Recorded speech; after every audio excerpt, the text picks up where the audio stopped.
right, so we have a special video for everybody today. This is in celebration of Mother's Day, which was this past weekend. So in this video, a couple of us interviewed our moms and asked a whole bunch of questions about our careers and science in general. So 4 of us interviewed our moms. I interviewed my mom in person. She was fully vaccinated and I was 1 dose in. So that's why I'm wearing my mask and we maintained social distance as best possible.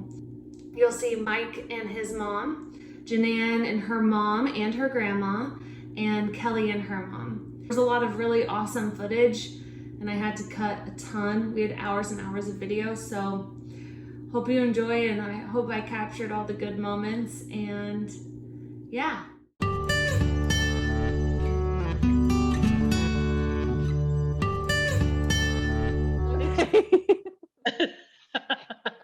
Okay, we should start the interview.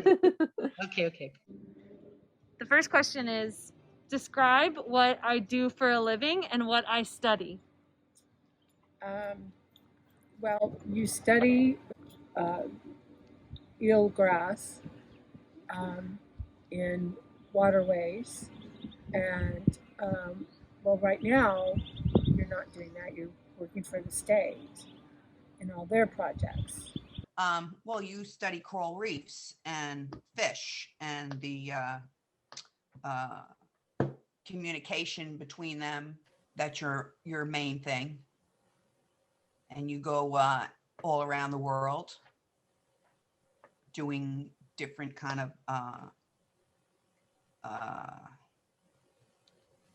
experiments that you have come up with yourself. What else you got? Well, it's the relationship that they have in the communities that you're studying and how they're very much like us in ways.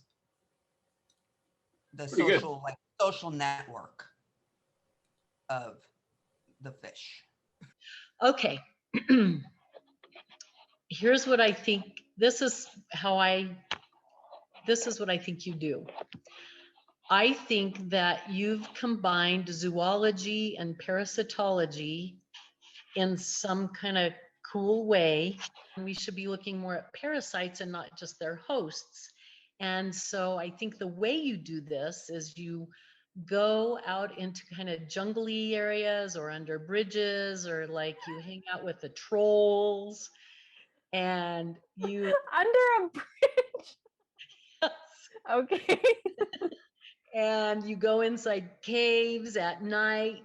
You work at night. That's one thing. You do have the night shift. And you set up a thing called a mist net, and you catch bats in it and other stuff sometimes. And then you pick those bats out and you hold them and you blow on their fur so you can pick off the parasites and stick them in little vials. I don't know, you whir them around in a centrifuge and see what comes out of them. I don't know. And then you decide whether they're carriers of something we don't want. You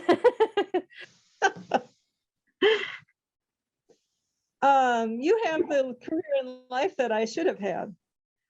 So, in a way, because I didn't go into any scientific field. I keep up as an interest. You know, I read science news, and I made all you kids read science news. Yeah. And Discover magazine, right? Yeah, I think there was Discover magazine and all those different things. So I made sure to voice that on all 3 of you, and it paid off. Yeah, what was my first experiment? Didn't I do an experiment with tomato plants where we added? Either that or it might have been beans, where because since I like to garden, I made you guys do experiments where you tried out, different fertilizer, no fertilizer, different light. I think I made Sammy do one too with garlic or something. Yeah, it was like bone meal and Miracle Grow and something else. I can't remember, but that's the first experiment I remember doing. And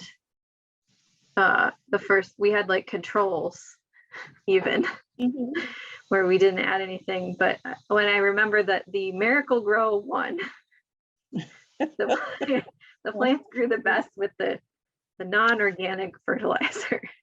we didn't have access, I don't think, to the wonderful fish emulsion that I I use now. No, I'm kind of grateful for that because it smells real bad. Can't But- use that indoors. Yeah. Okay, that's perfect, Mom. Okay, and now I'm supposed to say what you do. So, my mom is an interior designer and she's an artist.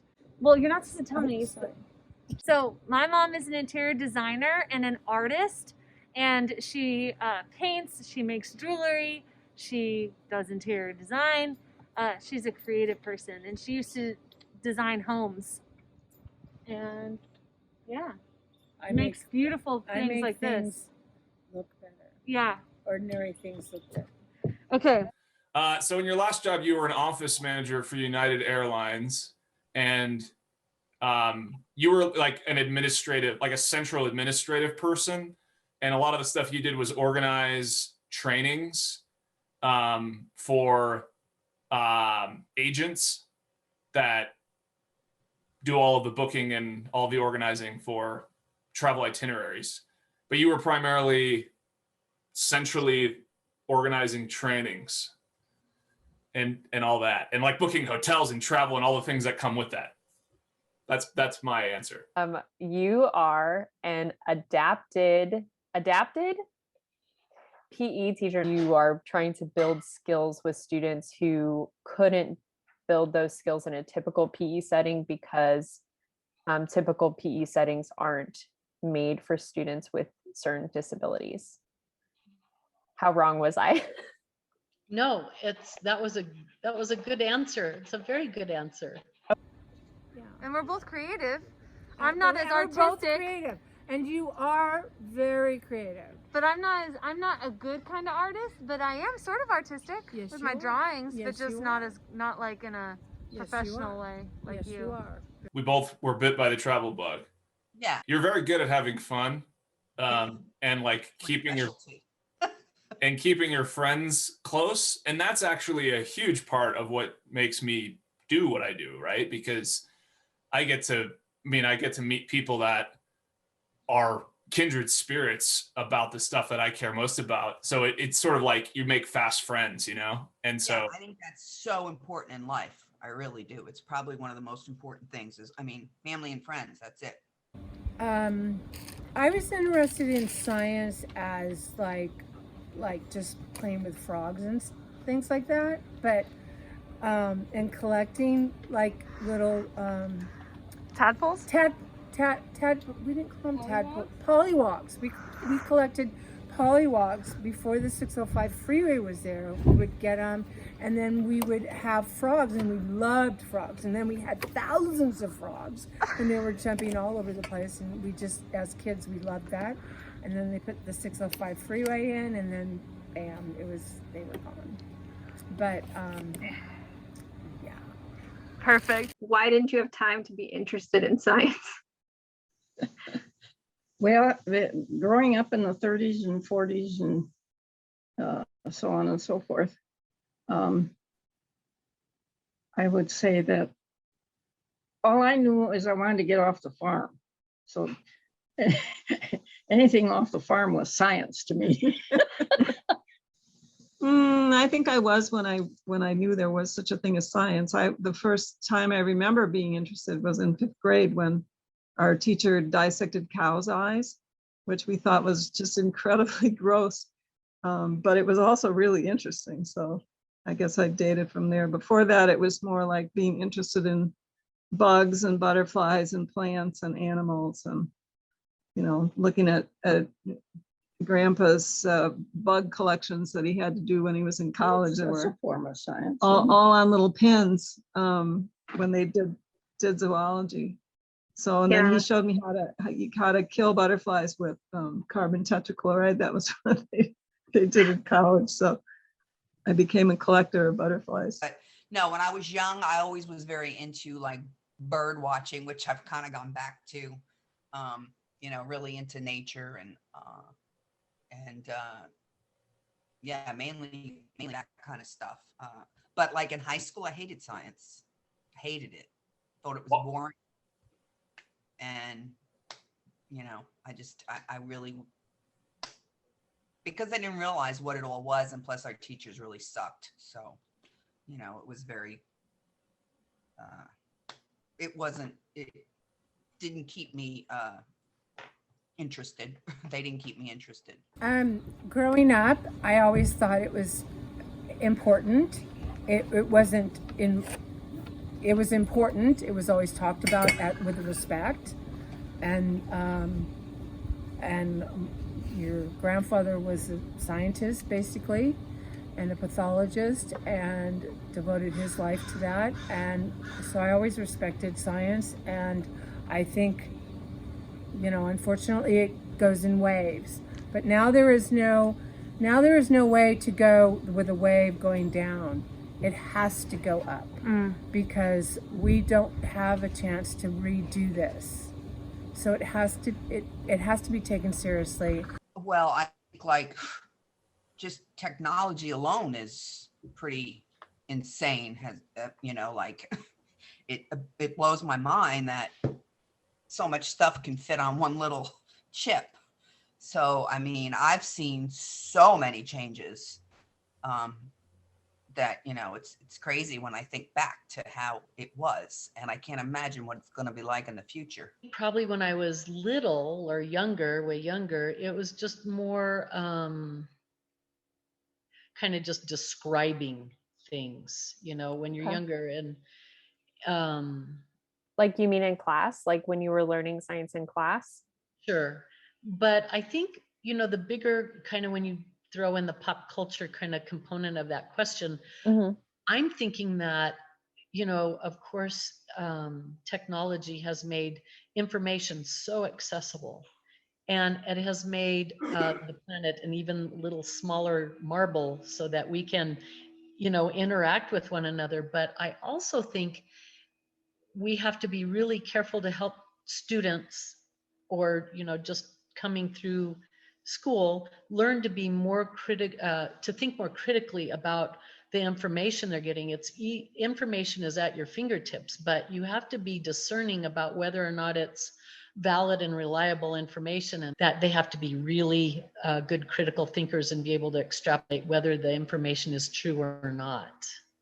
The only thing that I think is sad is misinformation, and that has made me very sad to think that people would not trust scientists that they've devoted their whole entire lives.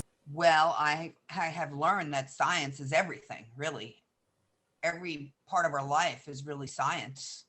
I mean, and that, I guess you made me realize that, but it's true. I mean, everything is science. Like this lip gloss I have right here, that was, you know, a formula that was made through science. So science is a very, very, very big part of it's our life. It's so important, and people don't seem to get that. And you certainly don't get paid for it like you should. for certain. Yeah. Okay. Yeah, we can agree on that. Very underrated. Science is underrated. There's no doubt. People just don't realize that how science is everything, really. Yeah. Fully agreed, Mom. Well said. Good.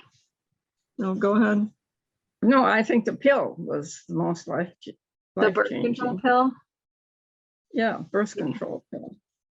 I also think penicillin changed the world. Thing that's changed the most to me seems to be the discovery of DNA and how it works, because when I was in high school, was just when we were just learning that there was this thing called DNA. I was going to say, when I was at the U in med tech, and we were working in the labs, and of course, you know, using the microscope, the coming thing was the electron microscope. Oh yeah, Electron microscope. That was the big thing coming. I think science is one of the most important things that we have in our world, and it should be respected, and it should be high on everyone's list. Well, I'm just so happy that you are doing what you love. I think that's very important. Did you think I was going to be a scientist?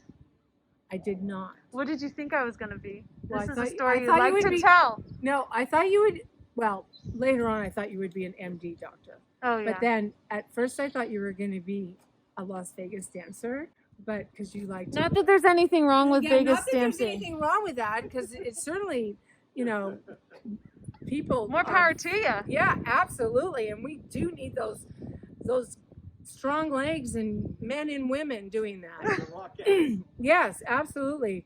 Because I Yes. like sparkly stuff, You right? did, like, you love sparkly things, and literally you had a little bathing suit, a little purple bathing suit that had sparkles on it, and you literally would not take it off. Oh my gosh. And yeah, so I thought you were going to be a sparkly girl. And actually when I see you now in the mud, it is just so adorable. It just, you know, makes me laugh. It looks like Calamity Jane, Doris Day and Calamity Jane. So to see you in seagrass and in mud, you know, full on mud, you know, it is very, very cute and completely opposite from what you were as an infant. But you were always very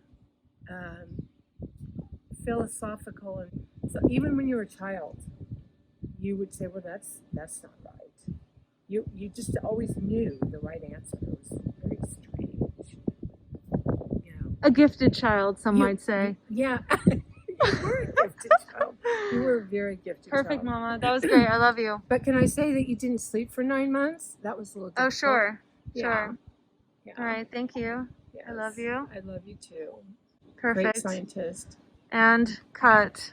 Of course, I'm so proud of you. Like, it's just, you know, I'm always beaming about you because it's amazing all that you've done. It's just amazing to me. Thanks, Mom. Keep it up and move closer to me. I'll do my best on both fronts. And if you think about it, there's 4 of us here right now. So that's 4 generations. I don't know if she's going to want to be a scientist, but Oh, for sure. I love you, sweetie. I love I'm you so too. proud of you. You should be so proud of yourself, and I'm so proud of you. Love you. I love you too. Okay. I'll talk to you later on. All right. Have fun at the brewery. Okay. We'll do it. Bye-bye. All right. Go eat dinner. All right. Bye, sweetie. I love you, Mom. Bye. All right, hope you guys enjoyed that video. You know the drill. Like, share, subscribe, do all that good stuff. In the meantime, give them a call and tell them how much you love them and appreciate them, whoever they are. And